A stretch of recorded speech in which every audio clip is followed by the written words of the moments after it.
হযরত ইব্রাহিম আলাইহিস সালাম স্বপ্নে কুরবানির আদেশ পেয়ে অস্থির হয়ে উঠলেন। অনেক চিন্তা ভাবনা করে তিনি দুম্বা উট কুরবানি করে দিলেন। দ্বিতীয় রাতে তিনি আবার স্বপ্ন দেখলেন একজন তাকে বলছেন, নবী আল্লাহর রাস্তায় কুরবানি করুন। এবারেও নবী 200 উট কুরবানি করলেন। অতঃপর তৃতীয় রাতেও তিনি একই স্বপ্ন দেখলেন। তৃতীয়বারেও তিনি 200 উট কুরবানি করলেন। চতুর্থ রাতে তিনি স্বপ্ন দেখলেন কে যেন তাকে বলছেন, হে আল্লাহর দোস্ত, আপনি আল্লাহর রাস্তায় আপনার প্রিয় সন্তানকে কুরবানি করুন। হাজেরাকে বললেন, তুমি ইসমাইল আলাইহিস সালামকে ভালো পোশাক পরিয়ে আতর গোলাপ লাগিয়ে উত্তম রূপে সাজিয়ে দাও। ইসমাইল আলাইহিস সালামকে নিয়ে আমি এক দাওয়াতে যাব। ইসমাইলের জবাই দেওয়া লাগবে, ইসমাইলের সাজাইয়া দাও, মালিকের দাওয়াতে যাব, বেড়ানোর সময় নাই।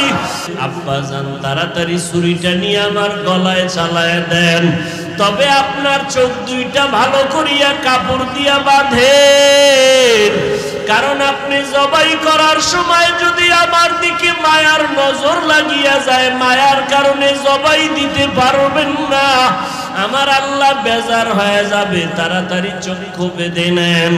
বাবা আমার হাতে পায়ে রশি লাগায় বাঁধেন, কারণ জবাই করার সময় অজান্তে যদি আমার পায়ের নাড়াচাড়া আপনার গায়ে লাগে, বেয়াদবি হবে, আল্লাহ বেজার হয়ে যাবে।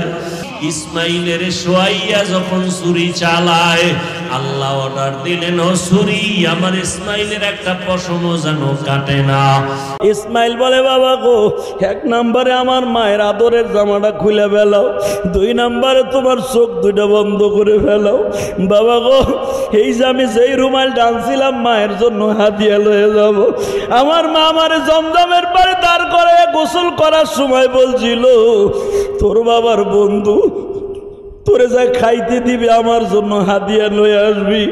মার জন্য তো আর হাদিয়া নিয়ে যাইতে পারলাম না, এই রুমাল দিয়া তোমার চোখটা বাইন্ধে লও। আমি ভাবছিলাম তুই যদি রাজি না হস, এই দেখ আমার জামার দিকে তাকায় দেখ, আমার মাজার মধ্যে প্রায় 22 হাত লম্বা একটা রশি লই আইছি, যদি তুই রাজি না হস এই রশি দিয়ে বাইন্ধে তোরে জবাই দিব, তবু আমার মালিকের হুকুম আমি পালন করব। আল্লাহ বললেন, ইব্রাহিম কোরবানি দাও। তিনি 100 উট কোরবানি দিলেন। বললেন হয় নাই, কোরবানি দাও। তিনি আবার 100 দিলেন। আল্লাহ বললেন হয় নাই। হযরত ইব্রাহিম বলে, আল্লাহ রে, আমি শুধু কুরবানি দেই আর তুমি বলো হয় নাই, হয় নাই। কি কুরবানি দিব? কি দিলে কুরবানি হবে, কবুল হবে? আল্লাহ বলেন, যাকে বেশি ভালোবাসো তাকে কুরবানি দাও হে ইব্রাহিম। আমার মার কাছে কি বলবে না তুমি যে আমাকে জবাই করেছো? বলবো। আগে বলি নাই তোর মা দিবে না, যাওয়ার সময় বলে যাবো, হাজেরা রে, তোর পোলারে মিনাতে কোরবানি দিছি। এইবার চোখ বাঁধছে, নিজের পোলার মুখটারে উপর করে দিয়ে চাকু হাতে যখন নিছে ইব্রাহিম, আমার মায়েরাম, চাকু ঢুকে না, গলায় ঢুকে না, গলা কাটে না। তিনি বললেন, কিরে চাকু, তোরে দিয়ে জীবন ভর কত জানোয়ার জবাই করেছি, ইসমাইলের গলা কেন কাটিস না? চাকু উত্তর দেয়, ইব্রাহিম, আল্লাহ পাক আমাকে নিষেধ করেছে। বাবা আপনি আমাকে বেঁধে নেন, হাত পাগুলো শক্ত করে বেঁধে নেন, ধার দিয়ে নেন। খলিলুল্লাহ আল্লাহর কাছে সন্তান জবাই করার ইমতিহান দিতে যায় যেন দিলের ভিতরে সন্তানের মায়া উথাল দিয়ে না উঠে, আব্বা আমাকে চোখের আড়াল করে নেন, আপনার চোখ বেঁধে নেন। ইব্রাহিম আল্লাহর খলিল ঠিকই তাই করছে। যখন ছুরিটা ধরছে, জবিহুল্লাহর গলায় খলিলুল্লাহর ছুরি যখন হয়েছে, এই দৃশ্যটা দেখে আসমানের সব ফেরেশতারা একসাথে কান্না শুরু করেছে। কিন্তু এই ঘটনার সাথে কতগুলো মিথ্যা কথা প্রচলন হয়ে গেছে, যেগুলো কোরআনে কারিমেও আল্লাহ সুবহানাহু ওয়া তাআলা বলেন নাই, নবী সাল্লাল্লাহু আলাইহি ওয়াসাল্লাম হাদিসেও বলেন নাই। এর মধ্যে 1 নম্বর মিথ্যা কথা, আল্লাহ পাক নাকি ইব্রাহিম আলাইহিস সালামকে স্বপ্নে দেখাইছেন বারবার, তোমার প্রিয় বস্তুটা কোরবানি করো। এরপরে ইব্রাহিম আলাইহিস সালাম চিন্তা করতেছেন যে আমার প্রিয় বস্তু কোনটা, প্রিয় বস্তু কোনটা খুঁজে পাচ্ছেন না। খুঁজতে খুঁজতে খুঁজতে খুঁজতে অনেক গবেষণা করে উনি পাইলেন যে ওনার প্রিয় বস্তু হলো ইসমাইল আলাইহিস সালাম, ছেলেটাই তার কাছে প্রিয়। তখন তিনি ছেলেকে কোরবানি করার ব্যাপারে সিদ্ধান্ত নিয়েছেন। এই যে প্রিয় বস্তু কোরবানি করার কথা, এইটা কোনো কোরআনে কারিমেও বলা হয় নাই এবং কোনো হাদিসেও সহিহ দঈফ জাল কোনো হাদিসে আসে নাই, মানে কোনো হাদিসের কিতাবেই ঢুকে নাই। সম্পূর্ণ ভিত্তিহীন এবং বানোয়াট যে প্রিয় বস্তু কোরবানি করতে বলছেন। যে ইসমাইল আলাইহিস সালামকে নাকি দাওয়াত খাওয়ানোর কথা বলে হাজেরাকে বলছেন যে তুমি একটু ভালো করে ছেলেকে গোসল করা, নতুন কাপড় চোপড় পরাই, সাজাই গুছাই দাও, যে আমরা এক জায়গায় দাওয়াতে যাব। এই দাওয়াতের কথা বলে আল্লাহর একজন নবী নাকি মিথ্যা কথা বলে তার স্ত্রীর সাথে, ছেলের সাথে মিথ্যা কথা বলে ছেলেকে কোরবানি করার জন্য নিয়ে যাচ্ছেন। এইটা নবীর শানে কত বড় বেয়াদবি, কত বড় মিথ্যা কথা, যে আল্লাহর একজন নবী মিথ্যা কথা বলবেন কেন? যেখানে কোরআনে কারিম স্পষ্ট বলে দিচ্ছে যে ছেলেকে ডেকে বলছে ইয়া বুনাইয়া ইন্নী আরা ফিল মানামে আন্নী আসবাহুকা ফানজুর মাজা তারা।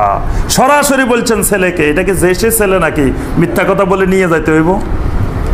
বাবাও আল্লাহর নবী, ছেলেও আল্লাহর নবী, জমিনে সবচেয়ে উত্তম মানুষ আল্লাহর নবীরা, সুবহানাল্লাহ। এবং নবুয়ত হলো জমিনে সবচেয়ে দামি জিনিস, সবচেয়ে মূল্যবান জিনিস। ইসমাইল আলাইহিস সালাম আল্লাহর নবী, বাবাও আল্লাহর নবী, এখানে মিথ্যা কথার দরকার কি? তারপরে নাকি ইসমাইল আলাইহিস সালামকে গিয়ে ছুরি চালায়, ছুরি জবাই হয় না। তারপরে বলছে যে আব্বা আমারে দড়ি দিয়ে বাঁধি পেলান শক্ত করে, না বাঁধলে আপনি কিন্তু আমারে যখন জবাই করবেন তখন আমার হাত পা আপনার গায়ের সাথে লাগিয়ে যেতে পারে। তারপরে আমার রক্ত মাখা জামাটা আমার মার কাছে পৌঁছায় দিয়েন, তারপরে আমার এই করবেন সেই করবেন, কত গল্প আছে এই ব্যাপারে।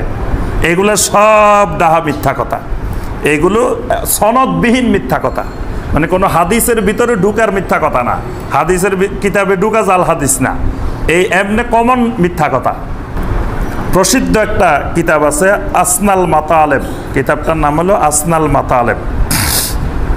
এই কিতাবের লেখক হলেন মোহাম্মদ ইবনু সাইয়্যিদ দরবেশ হুত, মানে উনি দরবেশ হুত নামে পরিচিত, এমনি ওনার আসল নাম মোহাম্মদ ইবনে সাইয়্যিদ।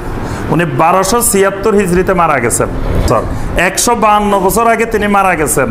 ওই 152 বছর আগে তিনি লিখে গেছেন তার কিতাবের 283 এবং 284 পৃষ্ঠায়, বলছেন যে এই যে গল্পগুলো বানানো হয়েছে এইগুলা একেবারে জাল, মিথ্যা এবং জিন্দিক দ্বারা বানানো।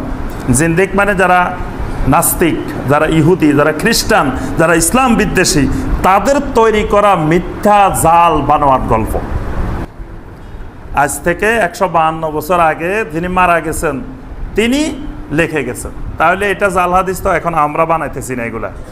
আর এগুলা জাল হাদিস মানে এগুলা সনদবিহীন জাল হাদিস। জাল হাদিস দুই রকমের বলছি না, কিছু কিতাবে ঢুকা জাল হাদিস, আর এগুলো কিতাবেই ঢুকে নাই, কিতাবের বাইরে বাইরে ঘুরতেছে, এগুলা মানুষের মুখে মুখেই ঘুরতেছে, এগুলা কোনো হাদিসের গ্রন্থে ঢুকে নাই।